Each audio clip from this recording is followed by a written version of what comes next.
નમસ્તે વિદ્યાર્થી મિત્રો, ધોરણ 9 આજે તમારે ગણિત અને સામાજિક વિજ્ઞાનની એકમ કસોટી હતી।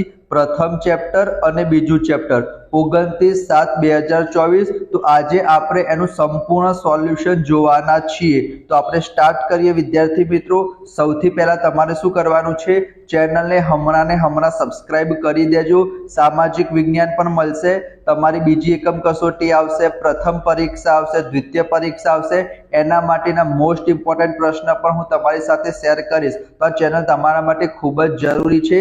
તો સૌથી પહેલા વિદ્યાર્થી મિત્રો તમે શું કરી દો, ચેનલને હમણાં સબસ્ક્રાઇબ જરૂર કરી દેજો અને તમે સ્ક્રીનશોટ લેતા જાઓ વિદ્યાર્થી મિત્રો। એવું હોય તો પહેલો છે સેક્શન એ, તમને શું કીધું છે, વર્ગમૂળમાં 225 એ અસમય સંખ્યા છે। તો આપણે એવું વિચારતા હોઈએ કે વર્ગમૂળમાં હોય તો અસમય સંખ્યા હોય, ના વિદ્યાર્થી મિત્રો, અહીંયા 225 નું વર્ગમૂળ કેટલું થશે, 225 નું વર્ગમૂળ વિદ્યાર્થી મિત્રો 15 થશે।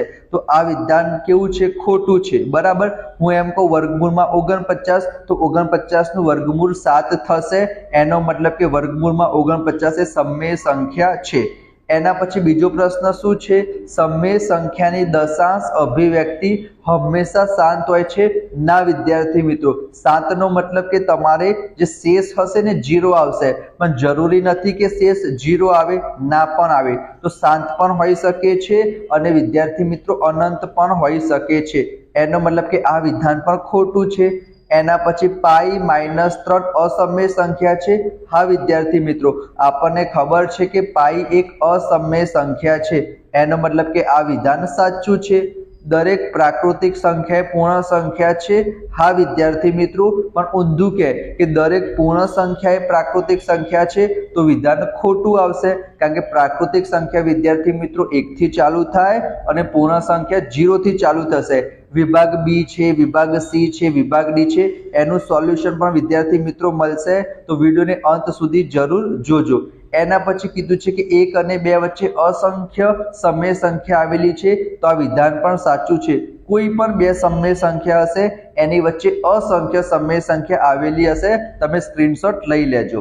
એના પછી વિદ્યાર્થી મિત્રો અહીંયા તમને કૌંસમાં ક્વેશ્ચન આપેલા છે અને એનો આન્સર લખવાનો છે કે 9 ની ઉપર 3/2, તો 9 ની જગ્યાએ આપણે 3 નો વર્ગ લખી શકીએ, 2 કટ થઈ જશે, તો 3 નો ઘન, આનો જવાબ આવશે વિદ્યાર્થી મિત્રો 27 આવશે। આની પીડીએફ પણ હું તમને આપીશ સોલ્યુશન વાળી, વિડીયોને અંત સુધી જોતા રહેજો। અહીંયા કીધું છે વર્ગમૂળમાં 5, તો વર્ગમૂળમાં 5 તો અસમય સંખ્યા કહેવાય। એના પછી બંનેનો ગુણાકાર કરવાનો છે, તો 3 અને 2 નો ગુણાકાર 6 થશે અને વર્ગમૂળમાં 5, વર્ગમૂળમાં 5 નો ગુણાકાર 5 થશે, તો 3 દુ 6 અને 6 પંચા કેટલા થશે વિદ્યાર્થી મિત્રો, 30 થશે। સૌથી નાની પ્રાકૃતિક સંખ્યા કઈ આવશે વિદ્યાર્થી મિત્રો, 1 આવશે। સૌથી નાની પૂર્ણ સંખ્યા કે તો 0 આવશે। એના પછી લખેલું છે 81 ની ઉપર 1/2, તો 81 નું ટૂંકમાં વર્ગમૂળ શોધવાનું કીધું છે, તો જવાબ કેટલો આવશે, 9 આવશે। ચલો સ્ક્રીનશોટ તમે લઈ લેજો।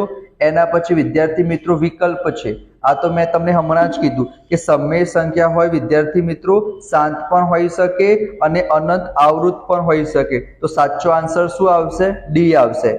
અસમય સંખ્યા કઈ છે વિદ્યાર્થી મિત્રો, તો અસમય સંખ્યા કોને કહેવાય, ઓપ્શન નંબર ડી। તમે કહેશો સર કઈ રીતના, તો ઓપ્શન નંબર ડી માં જો જ્યારે પણ તમને આ પ્રમાણે ડોટ આપેલું હોય ને એ અસમય સંખ્યા છે, એમાં પણ રિપીટ ના થવું જોઈએ વિદ્યાર્થી મિત્રો।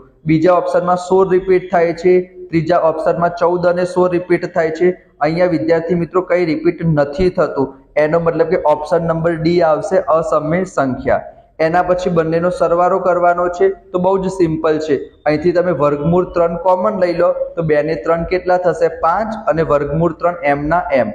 એના પછી ચોથા નંબરનો પ્રશ્ન છે 64 ની 1/6, તો 64 ની જગ્યાએ આપણે 2 ની 6 ઘાત લખી શકીએ, 6 કટ થઈ જશે, તો 1 એટલે કે 2 જવાબ આવશે।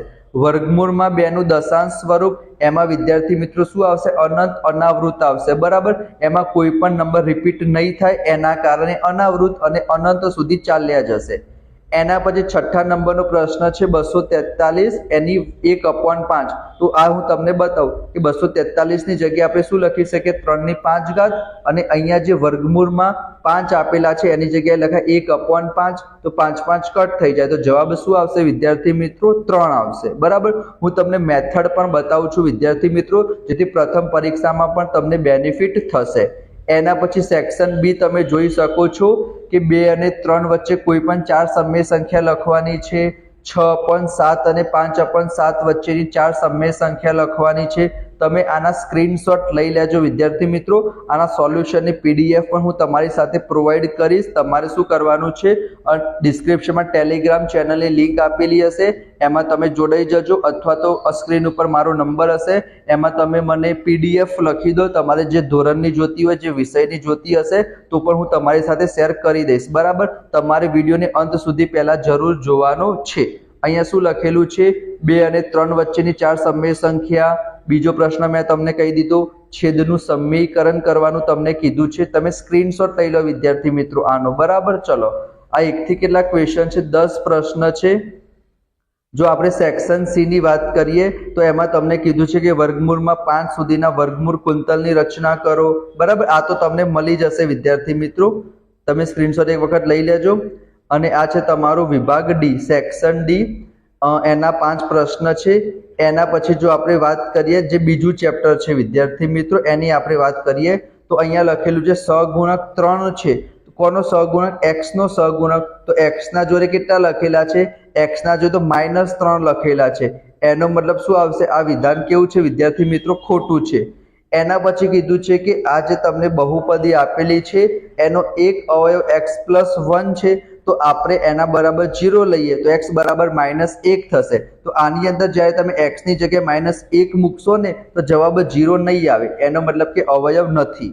પછી કીધું છે કે શૂન્ય સિવાયની કોઈ અચળ બહુપદીની ઘાત 0 હશે તો એ વિધાન કેવું છે? સાચું છે. જેમ કે હું લખું 5, અહીંયા હું એમ લખું 5 લખું વિદ્યાર્થી મિત્રો, તો શું થશે?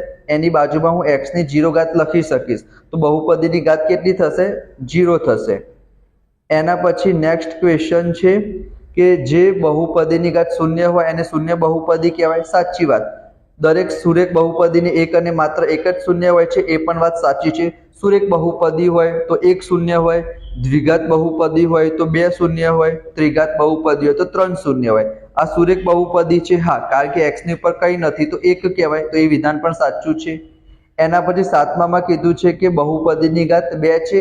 ના, આ વિધાન ખોટું છે. કેમ? કારણ કે મેક્સિમમ તો આપણને 3 દેખાય છે ઉપરની ઘાત, તો શું આવશે? 3 આવશે. એના પછી આપણે કૌંસમાં જોઈએ તો અહીંયા કીધું છે બહુપદીની ઘાત કેટલી છે, તો મેક્સિમમ પાવર જોવાનો. મેક્સિમમ પાવર કેટલો છે? 3. તો જવાબ શું આવશે વિદ્યાર્થી મિત્રો? 3 આવશે. x ની 4 ઘાતનો સહગુણક. સર, આમાં તો x ની 4 ઘાત દેખાતા જ નથી, તો જવાબ શું આવશે? 0 આવશે. બહુપદીની ઘાત, તો જે ચલ આપેલો હોય એની ઉપરની ઘાત, તો t ના ઉપર કંઈ નથી તો શું કહેવાય વિદ્યાર્થી મિત્રો? 1 કહેવાય. આનું શૂન્ય શોધવાનું છે તો p ઓફ x ના બરાબર 0 લઈ લેવાના અને x ની કિંમત શોધવાની. +2 પેલી બાજુ જાય તો -2 થઈ જશે અને 5 ક્યાં જતા રહેશે? છેદમાં જતા રહેશે. પછી x ની 2 ઘાતનો સહગુણક શોધવાનો કીધો છે તો x ની 2 ઘાતની આગળ કેટલા લખેલા છે? 5 લખેલા છે. તો થઈ જશે તમારો જવાબ 5. આ વિકલ્પો જોયા, ખાલી જગ્યાઓ જોઈ. હવે વિકલ્પ છે વિદ્યાર્થી મિત્રો a નો ઘન -1 ના અવયવ. તો આનું સૂત્ર છે, તમને ખબર હોય. આનું સૂત્ર શું થશે? a ઘન -b ઘન નું સૂત્ર થશે a - b અને એના પછી થશે a² + ab + b². તો તમારો જવાબ શું આવશે? c આવશે. એના પછી એક ચલવાળી બહુપદી કીધી છે. આમાં તો 1/3 ના ચાલે, y નીચે છે ના ચાલે, વર્ગમૂળમાં છે ના ચાલે. તો જવાબ શું આવશે? a આવશે. કારણ કે એક જ ચલ છે y. ત્રિઘાત બહુપદી કોને કહેવાય? 3 ઘાત હોવી જોઈએ, તો અહીંયા 3 ઘાત આપેલી છે. એના પછી ચોથા નંબરનો પ્રશ્ન છે 5 નો ઘન થશે 125, 2 નો ઘન થશે 8, 3 નો ઘન થશે 27. તો તમે બાદબાકી કરશો તો જવાબ કેટલો આવશે? 90 આવશે. આનું એક શૂન્ય શોધવાનું કીધું છે. એનો મતલબ કે તમારે આ બધી કિંમત ક્વેશ્ચનમાં મૂકવાની અને જોવાનું શેમાં જવાબ 0 આવે છે, તો ઓપ્શન નંબર બી માં આવશે. એના પછી જો ABC 3 સરખું હશે તો આ સૂત્રની અંદર તમે કિંમત મૂકશો તો જવાબ કેટલો આવશે વિદ્યાર્થી મિત્રો?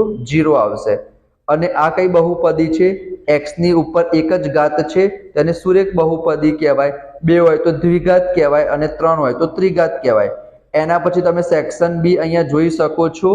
આ તમે સ્ક્રીનશોટ લઈ લેજો. આનું સોલ્યુશન પણ હું તમને આપીશ વિદ્યાર્થી મિત્રો. આ છે સેક્શન સી. બરાબર, તમને ટેક્સ્ટ બુકમાં પણ મળી રહેશે, ડાયજેસ્ટમાં પણ મળી રહેશે. આની પીડીએફ પણ હું તમારી સાથે શેર કરીશ વિદ્યાર્થી મિત્રો. તો આ હતું ધોરણ 9 ગણિત આજના એકમ કસોટીનું સોલ્યુશન. બરાબર, સામાજિક વિજ્ઞાનનું સોલ્યુશન પણ આજે આવી જશે. તો તમારે શું કરવાનું છે? વિડીયોને લાઈક કરજો, ચેનલને સબસ્ક્રાઇબ હમણાં કરી દો વિદ્યાર્થી મિત્રો. પીડીએફ પણ હું તમારી સાથે શેર કરીશ. તો મળીશું નેક્સ્ટ વિડીયોમાં. ત્યાં સુધી રાધે કૃષ્ણ, જય Shri Krishna. Thank you so much.